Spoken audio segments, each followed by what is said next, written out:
there was evidence, DNA evidence that could be collected and had been collected, including a screwdriver that was found on the rooftop. Also, we went over to the scene in the wooded area where the firearm was discarded, and the firearm had a towel wrapped around it. And I can report today that the DNA hits from the towel that was wrapped around the firearm and the DNA on the screwdriver are positively processed for the suspect in custody. There has been DNA evidence linking the presumed shooter to evidence found in the area, DNA evidence. So, of course, I think, Will, you brought this up, that this was like a towel that the gun was wrapped in, and it seems to match because, though we may have jumped to the assumption that the person turned himself in, therefore is the shooter, he is not cooperating and is not claiming any kind of admission of guilt. That's right. According to the governor of Utah, he has not given a confession to the police, as well as not cooperating now that he is in custody. And so, yes, there was kind of that assumption maybe that if you're turning yourself in, that is some sort of admission, yeah. But he has not necessarily gone on record with anything of that nature. So you can also deduce from that of turning yourself in of I am the person in this video or something to that nature. We are getting transparent updates from the director of the FBI and the deputy director of the FBI. And I think this is very important because also what you've seen over the weekend is just a massive amounts of what would be called disinformation or conspiracy theories that are going on around there. And unfortunately, I think our country is predisposed to that because of political assassinations in the past. But now what you're seeing is already groups trying to say that this narrative isn't what it is, that this isn't the person.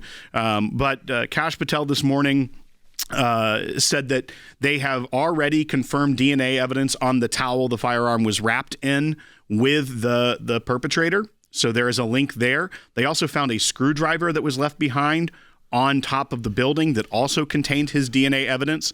And then we're also seeing that their investigation from the federal government side is obviously not over when it comes to the alleged assassin himself, but also whether or not there are any other ties, people that had foreknowledge or helped plan something because of, we've heard about that Discord server where there was about 20 people that they were in chats together, and that there was some statements in that directly that made it seem like these other people were aware that he had at least threatened to do this. Now they are looking into whether he actually had co-conspirators or something, as well as others online that had posted things in advance and then had follow-ups to their posts that said, like, that's what I was talking about. Jordan, I wanted to get your point of view on this because I think it's talking about the internet, you're going to open up a big, big question of whether you can be a co-conspirator by someone who's just on a Discord message board, essentially, for those who don't know what that is,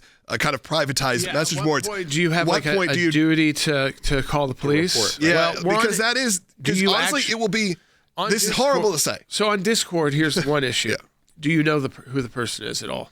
It depends. You can, or you may not. You may not. Right. Maybe so not. That I'd say is one. If you have no personal relationship with them, people post so many crazy things. There's so many threats going around. Now, if you're active on that and in communication with them, I think that could change things. So what we know is that that there are 7 different accounts that appeared to indicate foreknowledge of the assassination of Charlie Kirk. Now, those all could be from the same person. I mean, that's the thing. We don't know any. You can create 7 accounts. That could be, some that kind of reference it, but aren't as direct. But what we're hearing is that there's 7 accounts. One actually referenced the date, and that happened more than a month before it took place. Now, a lot of these have been deleted, but the FBI's got them. Nothing ever really gets deleted from the internet. There's always the time back. What is it called? The time back? Yeah, the way back machine. Things like that. Yeah, everything's archived pretty much. Yes. So what I think, there were people who wrote things like, it would be funny if someone, I don't even want to read it, something like that happened to him on September 10th. So there was a lot of talk about this event in one of these chats. The FBI is going to go through every one of those individuals, and they're going to figure out which ones were just bloviating, right, which ones may have had communications with the individual shooter and any kind of personal relationship. Because as you said, Logan, I think and I think this is for free speech advocates also, and for many of you who use platforms, Is it every time you see something that you think is a little bit over the top, do you have a legal duty to report it? As of now, no. If you have a personal relationship with someone that you know is about to potentially engage in an act of crime, your level of duty goes up. And it becomes very hard because how many of your social media friends were celebrating this?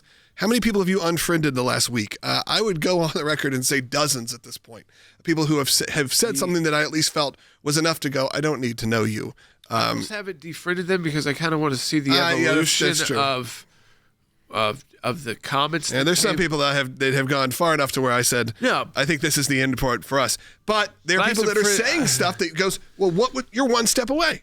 You're one step away from you're accepting this as a positive.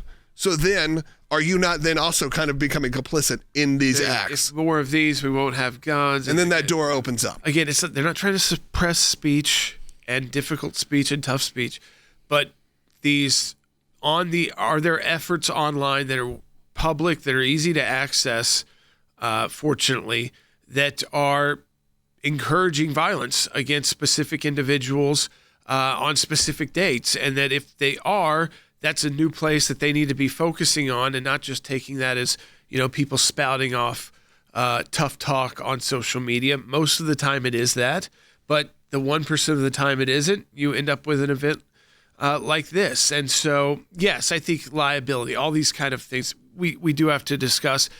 Social media is not what it was 2 years ago. It's not what it was 6 months ago. And for me, I mean, this is just someone who's been in this world for such a long time and seen so many of these young people rise up. And he was probably the one I was watching as closely because I could see him actually entering the political world, not just being in the activist world. And you see this and you say, we have to be willing and able to be able to go and talk to people. That's what politics is about. Podcasts are great. Shows like this are great because we can do it. People can call in. But there is still something, if you're really going to be in the political world, about shaking the hand, seeing the person in person. That's very American. Anywhere there's really an actual democratic republic or democracy at work. And we have to feel safe at those events to an extent. They all have security. We saw what happened with President Trump. President Trump continued to do large events. I just think that we got a little, I think, Logan, what people saw was they got a little bit of behind the scenes of what it's like to be some of these individuals. And you realize, I heard Ben Shapiro talking and say, he's had 24/7 security for 10 years. That's it impacts your privacy in your life when 24/7 security means expensive. It's not only as expensive, it means that there's a real threat on your life and your family's life because of what you say.